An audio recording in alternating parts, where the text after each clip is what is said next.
महाशिवरात्रि पर गोरखपुर में सीएम योगी शिव मंदिर में सीएम योगी ने किया रुद्राभिषेक। सीएम योगी के गोरखपुर दौरे का दूसरा दिन जनता दरबार में 200 लोगों की सुनी समस्याएं। प्रयागराज में 65 करोड़ से ज्यादा श्रद्धालुओं ने किया स्नान। कई देशों की आबादी से अधिक ने लगाई डुबकी। बरेली में अतीक अहमद के 2 गुर्गों पर पुलिस का एक्शन। प्रशासन ने की सद्दाम और लल्ला गद्दी की संपत्ति कुर्क।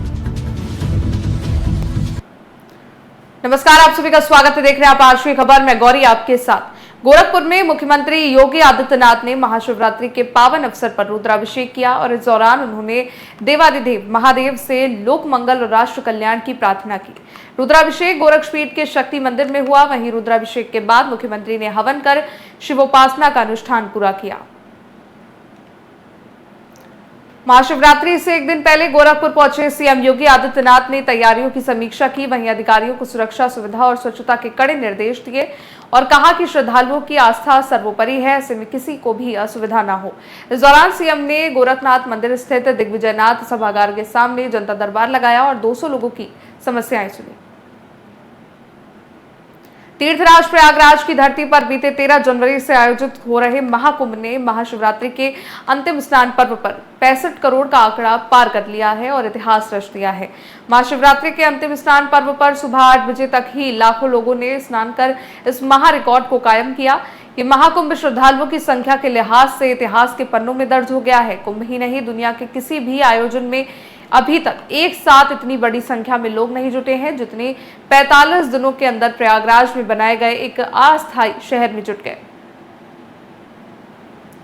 बरेली में गैंगस्टर अतीक अहमद के खासम खास गुर्गों पर एक्शन करा गया है। बता दें, माफिया अतीक अहमद के भाई अशरफ के साले अब्दुल समद उर्फ सद्दाम और उसके सहयोगी मोहम्मद रजा उर्फ लल्ला गद्दी की संपत्ति कुर्क कर दी गई है। एसडीएम के साथ पुलिस प्रशासन की टीम हरुनगला पहुंची, जहां दोनों आरोपियों की 5.29 करोड़ रुपए की संपत्ति पर कब्जा कर लिया गया है। बता दें आपको कि दोनों आरोपियों को कुर्की का नोटिस पहले ही भेजा जा चुका था। माफिया अतीक अशरफ गैंग के सगे रिश्तेदार और सहयोगी अभियुक्त अब्दुल समद उर्फ सद्दाम एवं मोहम्मद रजा उर्फ लल्ला गद्दी के विरुद्ध वर्ष 2024 में बरेली पुलिस के द्वारा गैंगस्टर एक्ट के अंतर्गत एफआईआर दर्ज की गई थी। इसकी विवेचना पुलिस के द्वारा संपादित की गई। विवेचना के दौरान इन अपराधियों की अपराध से अर्जित की गई अवैध संपत्तियों का भी ब्यौरा इकट्ठा किया गया और उनको चिन्हित किया गया। इस प्रक्रिया के दौरान आज इनकी लगभग 1.58 हेक्टेयर जमीन, जिसकी कीमत लगभग 5 करोड़ 30 लाख रुपए है, इसको जिलाधिकारी बरेली से आदेश प्राप्त कर 14 गैंगस्टर अधिनियम के अंतर्गत नियमानुसार जब्त किया गया है। इस जमीन जिस पर इस गैंग के द्वारा प्लॉटिंग की प्लानिंग की जा रही थी, यह जमीन अब कस्टोडियन के कंट्रोल में रहेगी। गैंगस्टर अब्दुल समद उर्फ सद्दाम पर 9 एवं मोहम्मद रजा उर्फ लल्ला गद्दी पर 5 मुकदमे पूर्व से पंजीकृत हैं। इनकी अन्य संपत्तियों के साथ साथ इनके जो नजदीकी लोग हैं, इनके सहयोगी अपराधी हैं, उनकी संपत्तियों का भी पता कराया जा रहा है। आगे भी जो अपराध से अर्जित संपत्ति इन लोगों की प्रकाश में आएगी, उसको नियमानुसार 14 गैंगस्टर एक्ट के अंतर्गत जब्त किया जाएगा और जो भी माफिया तत्व हैं उनके ऊपर कठोर से कठोर कार्रवाई सुनिश्चित करते हुए ये सुनिश्चित किया जाएगा कि इनकी जो भी संपत्तियां हैं अपराध से अर्जित की हुई, उनको जब्त कराया जाए। पीलीभीत में भारतीय किसान यूनियन की महापंचायत में राष्ट्रीय प्रवक्ता राकेश टिकैत ने सरकार की नीतियों पर गंभीर आरोप लगाए हैं। उन्होंने कहा कि सरकार एक नया मसौदा लाकर मंडी व्यवस्था को समाप्त करने की योजना बना रही है। राकेश टिकैत ने बताया कि 3 कृषि कानूनों के खिलाफ 13 महीनों के आंदोलन के बाद सरकार ने कानून वापस लिए, लेकिन अब नई व्यवस्था के तहत किसानों को मंडी में बाहर अनाज बेचने की छूट दी गई है। इससे मंडियों में अनाज की आवक और राजस्व कम होगा। बजट में देते तो जमीन कैसे छीनते हैं? ये किसान को गरीब करना चाहते हैं। हमको बात समझ में आ गई। किसान को कर्जा और व्यापारियों का कर्जा माफ, कर्जा बढ़ाने की बात करी उन्होंने। बजट में फसलों के दाम बढ़ाने की बात नहीं करी। यहाँ की शुगर फैक्ट्रियां, बरखेड़ा या दूसरी फैक्ट्रियां भुगतान नहीं दे रही। ये सरकार की जिम्मेदारी बढ़ती है कि जो गन्ना एक्ट है उसमें 14 दिन में भुगतान का प्रावधान है। गन्ने का रेट बढ़ाना था, वो नहीं बढ़ाया। फसलों को लूटने का काम करते हैं। कोर्ट का निर्णय है, कोर्ट ने बहुत बहस पूरी होगी, बहुत कई साल से सुनवाई हुई होगी। वो तथ्य के आधार पर जो भी हुआ होगा वो कोर्ट ने करा है। जो भी अधिकारी गांव के खिलाफ अत्याचार करेगा, किसान के खिलाफ करेगा, मजदूर के खिलाफ करेगा, उसके खिलाफ 75 घंटे का धरना पहले खेप में दिया जाएगा। हरदोई में 17 महीने बाद ननिहाल की जेल में बंद रहने के बाद सपा नेता अब्दुल्ला आजम को रिहा कर दिया गया है। अब्दुल्ला आजम को लेने के लिए बड़ी संख्या में समर्थक और सपा कार्यकर्ता जेल के गेट के बाहर पहुंचे। यहां नारेबाजी और जमावड़े को लेकर पाबंदी लगाई गई थी। वे बता दें, समर्थकों ने धारा 163 की खुलेआम धज्जियां उड़ाई और पुलिस प्रशासन की मौजूदगी में सैकड़ों अब्दुल्ला के समर्थकों ने जिंदाबाद के नारे लगाए।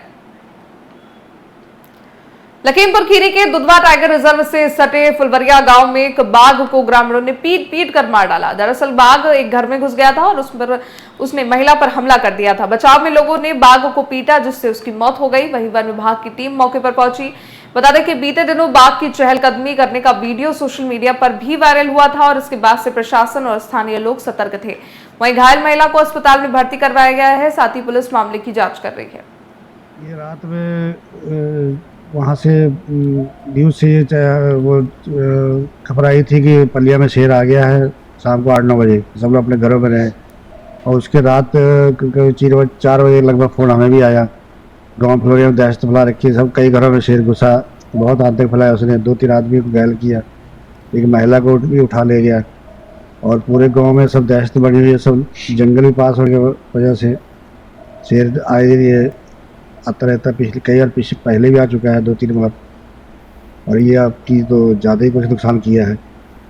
महिला का है, उसका बचना मुश्किल ही है, जिसे रेफर कर दिया गया उसको पलिया से लखीमपुर के लिए रेफर किया। सुबह अर्ली मॉर्निंग 4:30 बजे क्षेत्रीय वनाधिकारी बलिया बफर डिवीजन द्वारा सूचना दिए गई। एक टाइगर का घायल अवस्था में एक टाइगर मिला है। उसके बाद हम लोग को पुलिस सहयोग सब चीज़ लेके मौके पर पहुंचा है। बहुत गांव वाला लोग इकट्ठा होके आपस में रेंज स्टाफ और पुलिस को बातचीत कर रहे थे, थोड़ी बहुत आक्रोश होके बात कर रहे थे। उसके बीच में कार्कस उठाने में बहुत दिक्कत हुआ था। फिर भी हमारा STPF फोर्स, रेंज का फोर्स, पुलिस फोर्स, प्रशासन सभी मिला के कार्कस को वापस पलिया क्षेत्रीय वनाधिकारी कार्यालय कैंपस में सुरक्षित रखा गया। उसी में देखने पशु चिकित्सा अधिकारी डॉक्टर दयाशंकर द्वारा परीक्षण किया गया। उसमें पता चला टाइगर को हेड में गंभीर रूप से थोड़ा घायल दिखाई पड़ रही है। इसके बाद अभी हम लोग की NTCA गाइडलाइंस के अनुसार पोस्टमार्टम किया जा रही है। पोस्टमार्टम में final death, cause of death जानकारी हो जाएगी। रायबरेली में महाशिवरात्रि के पावन पर्व पर जिले के सभी शिव मंदिरों में सुबह से ही श्रद्धालुओं का तांता लगा है। यहाँ शहरी क्षेत्रों के अलावा ग्रामीण इलाकों में भी शिवालय सुबह से ही हर हर महादेव के जयकारों से गूंज रहे हैं। वहीं भक्तों की सुरक्षा के लिए सभी शिवालयों के बाहर मजिस्ट्रेट के साथ पुलिस बल की तैनाती की गई है, ताकि भक्तों को किसी प्रकार की कोई असुविधा न हो। ये हम आए हैं बालेश्वर धाम मंदिर पर और आप सभी देशवासियों को शिवरात्रि की हार्दिक शुभकामनाएं। और यहाँ के इतिहास के बारे में कहूँ तो मैं 500 साल से पुराना इतिहास है यहाँ का और मैं धन्य हो गया यहाँ के दर्शन पाकर और आरती सुबह सुबह की संयम आरती पाकर मैं बहुत ही सच में अपने आप को बहुत धन्यवान मान रहा हूँ। जी मैं लगभग 5 वर्षों से लगातार आ रहा हूँ यहाँ पर और बाबा का आशीर्वाद ऐसा लगा कि आज मैं मुंबई में हूँ, अच्छा खासा फिल्म कर रहा हूँ बाबा के आशीर्वाद से। सभी दर्शकों से जरूर कहूंगा कि एक बार बाबा के धाम जरूर आओ। सच्चे मन से जो भी अगर आस्था से हम मानते तो बाबा जरूर पूरी करते हैं। दिल से आप लोग एक बार जरूर दर्शन करें, आपको आनंद आएगा। एकदम हर हर महादेव। हरदोई में महाशिवरात्रि के पावन पर्व पर हजारों की संख्या में शिव भक्त शिवालयों पर भगवान भोलेनाथ का जलाभिषेक करने पहुंचे। इस दौरान शहर से लेकर गांव तक में स्थापित जगह जगह शिवालय बम बम भोले के जयकार से गूंजने लगे।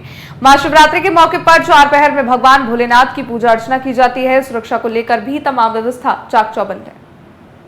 महाशिवरात्रि का पर्व है, पर्व इसलिए मनाते हैं कि आज शंकर पार्वती का विवाह हुआ था, इसलिए भीड़ ज्यादा है। शासन की तरफ से इतनी उत्तम व्यवस्था है कि भीड़ को इतना संभाल रहे हैं कि भीड़ इतनी ज़्यादा है फिर भी संभाल रहे हैं और बड़ी सक्रियता से काम कर रहे हैं। और हमारे मंदिर की व्यवस्था है कि भंडारा भी चल रहा है आए हुए भक्तजन, श्रद्धालु, कांवड़िए, आज सबके लिए उत्तम व्यवस्था है। और मैं चाह रहा हूँ कि ऐसे ही शासन हमारी सहायता करता रहे ताकि हम इससे और अच्छी व्यवस्था कर सकें। हमीरपुर के जिला कारागार में आजीवन कारावास की सजा काट रहे बंदी की मौत हो गई। बंदी की कारागार में तबीयत खराब होने पर उसे जेल प्रशासन जिला अस्पताल पहुंचाया, जहां जिला अस्पताल के डॉक्टरों ने बंदी को मृत घोषित कर दिया। इसके बाद पुलिस ने शव को पोस्टमार्टम के लिए भेज दिया है। परिजनों का कहना है आखिरी बार जब उससे मिले थे तब उसकी तबीयत सही थी।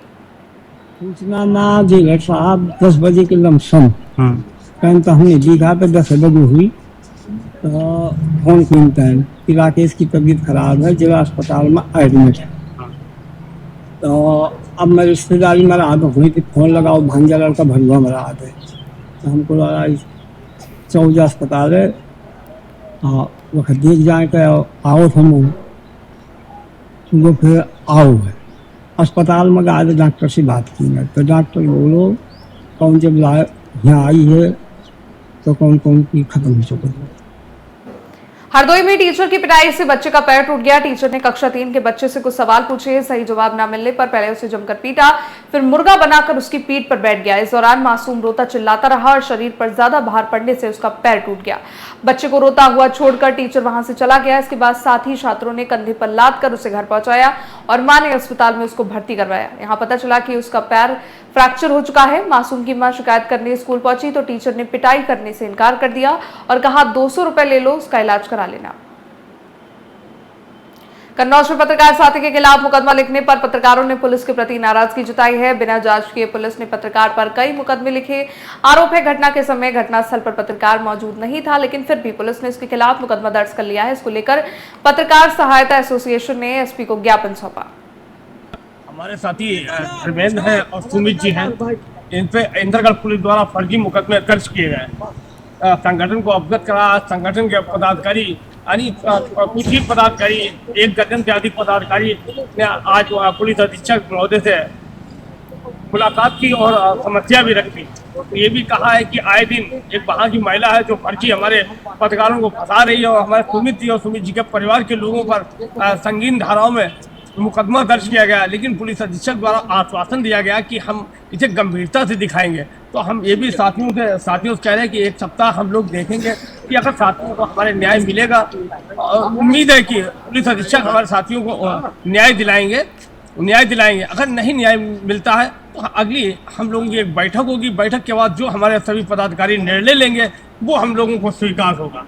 आज कन्नौज एसपी साहब से मुलाकात करने का मेन उद्देश्य पत्रकार सहायता एसोसिएशन का ये रहा कि हमारे एक इंद्रगढ़ के साथी हैं, सुमित मिश्रा जी हैं, एक हमारे भाई और पत्रकार साथी हैं, जो 2 ऐसे साथी हैं जिन पर एक पर तो फर्जी मुकदमा दर्ज कर दिया गया और दूसरे पर दर्ज करने की तैयारियां की जा रही हैं।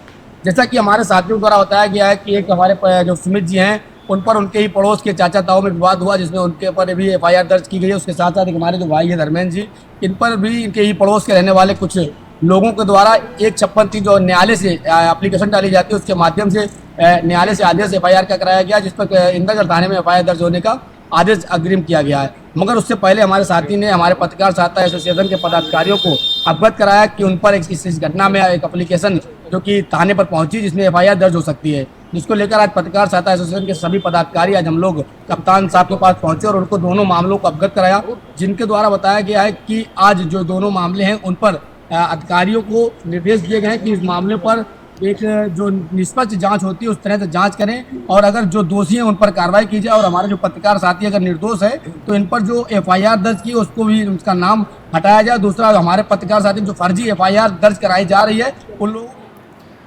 उत्तर प्रदेश की खबरों में फिलहाल के लिए इतना ही। देश दुनिया की बड़ी खबरों के लिए देखते रहिए आज की खबर।